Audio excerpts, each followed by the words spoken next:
Alright guys, Show Me State bow hunting season's been over for just a little bit over a month now. But I've been thinking about this spot back in here for the last couple of seasons. And this is an area that I've shown you in previous videos that is just torn up with all kinds of very fresh and heavily used deer trails. It's what I would more or less refer to as a staging area. I've hunted over here a few times, which is to the east. In the past few years I've had a couple of stands over there and tried them in different spots, but it's such a scrubby area in terms of good stand trees that it's hard to find an area to put a tree that I'm not going to get picked off in. But it's really an area that I don't want to pass up. What we have here is we have some heavy timber to the west, and this area right here, like I say, is kind of a staging area. I like to hunt afternoon, so it's perfect. Sun's going down in the west, they filter out into the staging area before they hit where I used to have the stands. And like I say, I've tried over there past couple of seasons. They just don't come out until that sun is gone. So right back in here, they're gonna feel a lot more comfortable. And I'll tell you something, driving in, pulling up here, I'll bet you I saw a good maybe 18 to 20 plus deer bust out of this area, young and old. Look like there's probably some bucks in there too. Already lost their sheds, so I'll be spending some time doing some shed antler hunting too.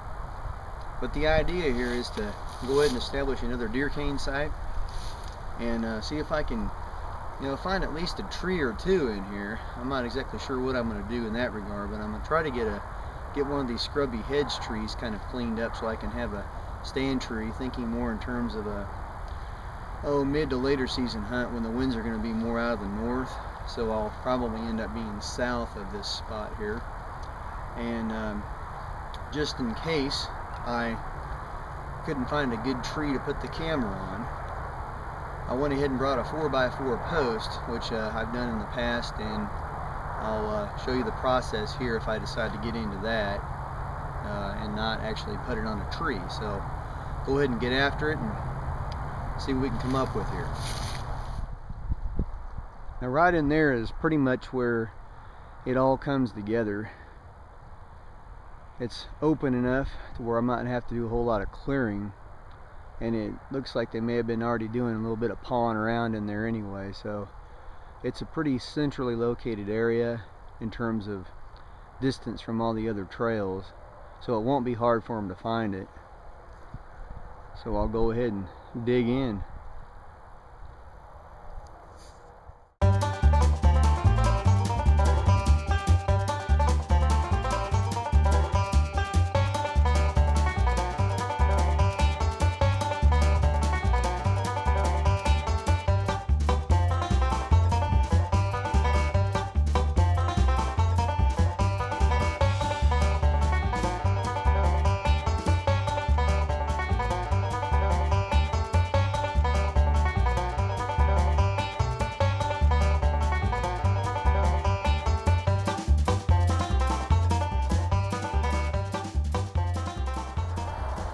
Alright guys, for some of you guys who may never have done this before, I'm not really telling you everything, all the details, all the things that are going through my mind, but from a kind of a beginner's approach here, maybe from a tips aspect, what I'm looking for when I do a mineral lick, and I like deer cane, it's affordable. I like that time release block because it works its way into the soil over, I think several months and stays active. I really only refresh my sights a couple times a year. But one of the things that I look for is an open area, and it doesn't necessarily have to be out in the field, but I like to put them in areas that are kind of secluded where the deer are going to feel naturally safe and comfy, come out and use it, stand there and be able to get a few pictures of them on the trail cam.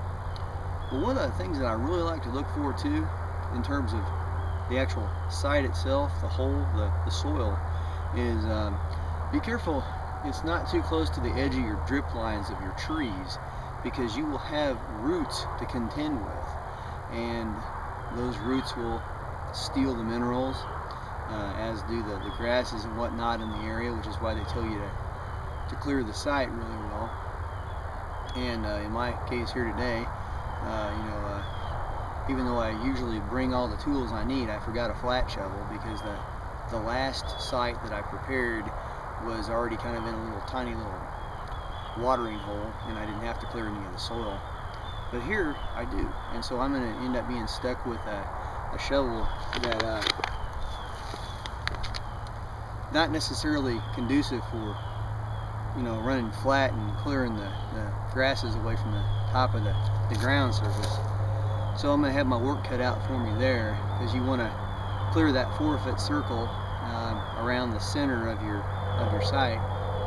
And a lot of you know, somebody told me years ago, if I dig down in the ground a foot and put a block in there and then go around the outside edge with the powder that's been mixed in the water, that site stays pretty active for a while, and I found that to be pretty true. But do watch your root systems of your trees. Don't get too close to the drip line of those trees in the area, because you will be contending with them when you're cutting through them and preparing your site. And again, those roots will steal the minerals that you're putting in the ground for the deer. So keep that in mind when you're preparing your sites. Like I said, the flat shovel is going to be serving you a lot better here than this one with the rounded end, so I just happened to forget it. So I'm kind of forced at clearing the vegetation off the surface here, which it's nice and wet. Not going to be too big of a deal, but I do like the flat shovel for this purpose.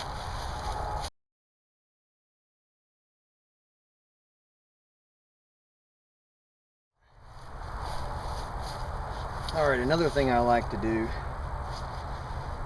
after I get the vast majority of the vegetation cleared and the site's pretty much prepped, one last thing I like to do is I kind of like to turn it up a little bit.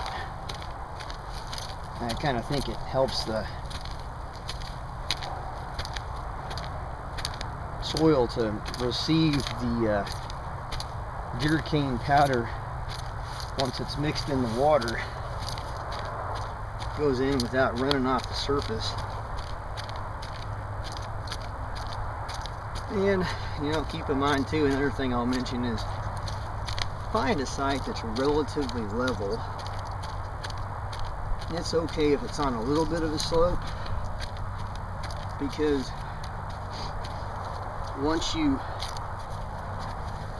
have the deer start hitting it, you're going to have an indentation anyway, and then the ground will readily receive the fluids that come from the rain and the runoff in the area and whatnot.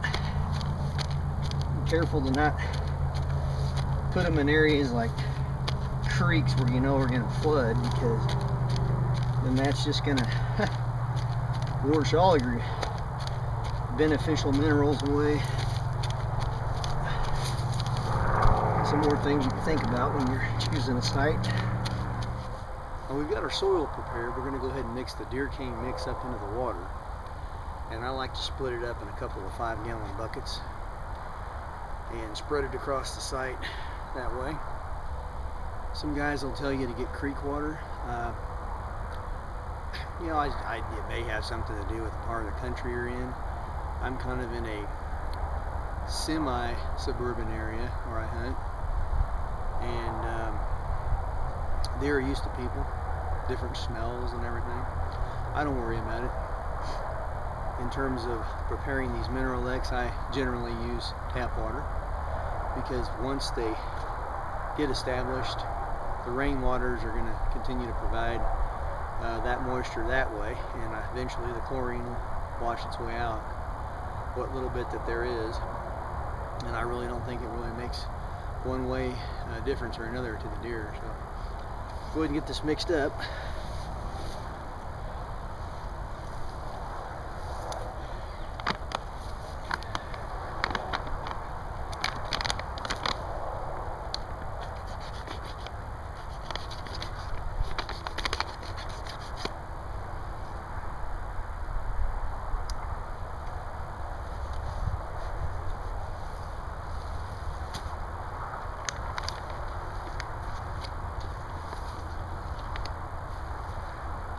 And another thing I'll say,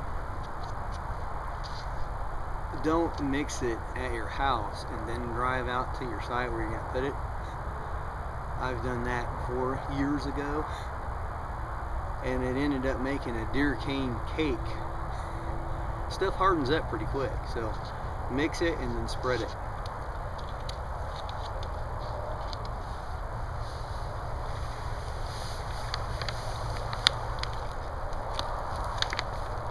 I'm going to do the second bag here in a minute after I spread the first one around.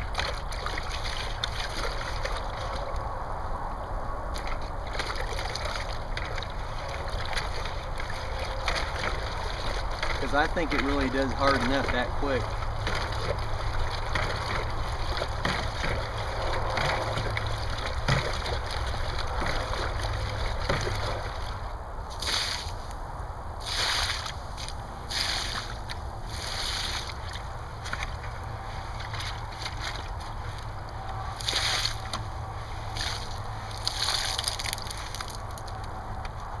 See what I mean? That stuff solids up pretty quick.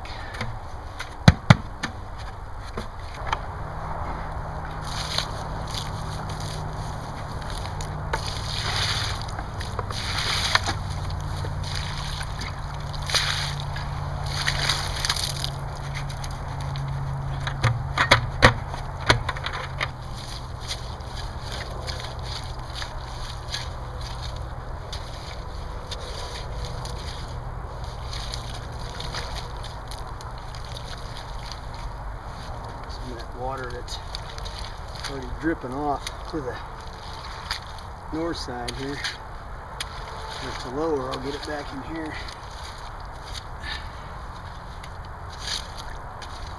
Pretty much a done deal there though.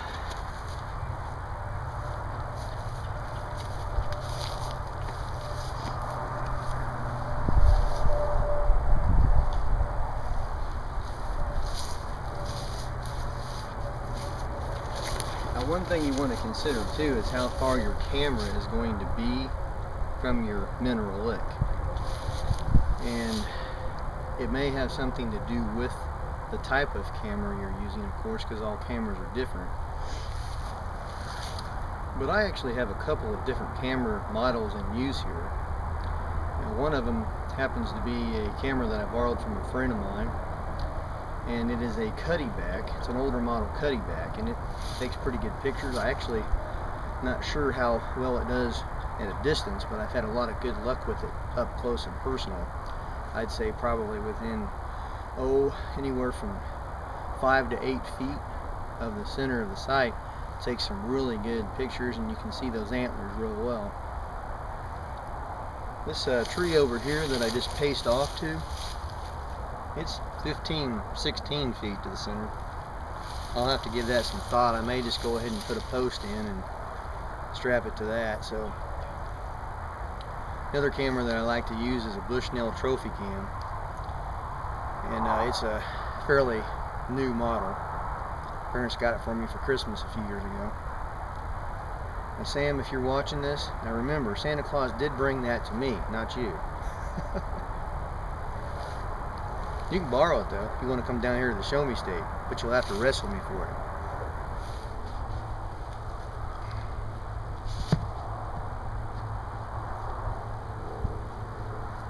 Alright guys, I got a spot here that's plus or minus 10 feet from the center of where I buried that block.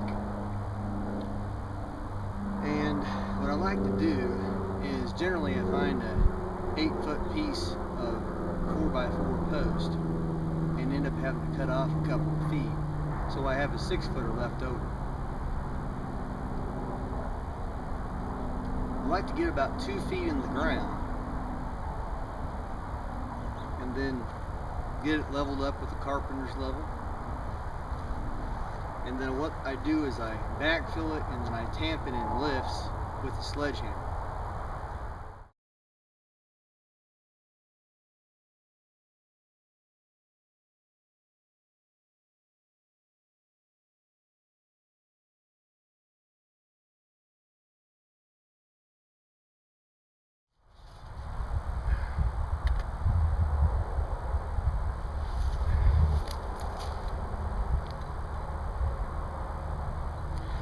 Make sure you keep an eye on the level as you're going. You don't want to have to find out that it's crooked when you get done filling the hole and tamping it down.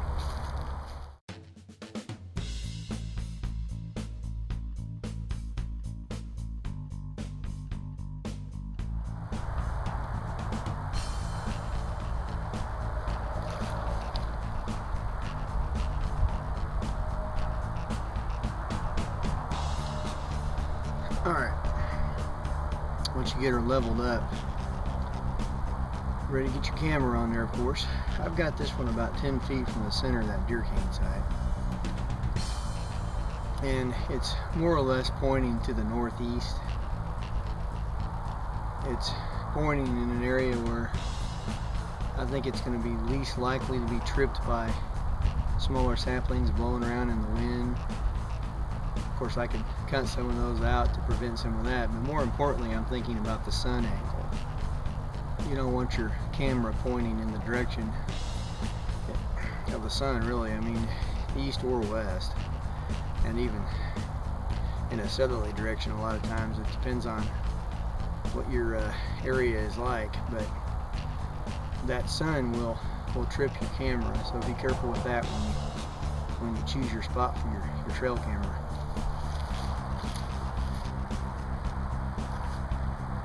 Alright, the cuddy back is mounted. I'm anxious to see what deer decide to stroll through this area. Let me give you a spin around here so you can see exactly what kind of an awesome area this is.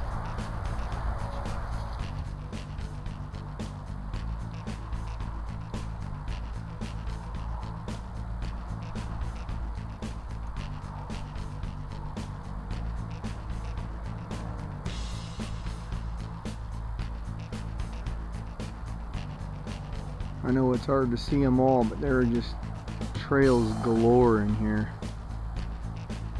Perfect little staging area.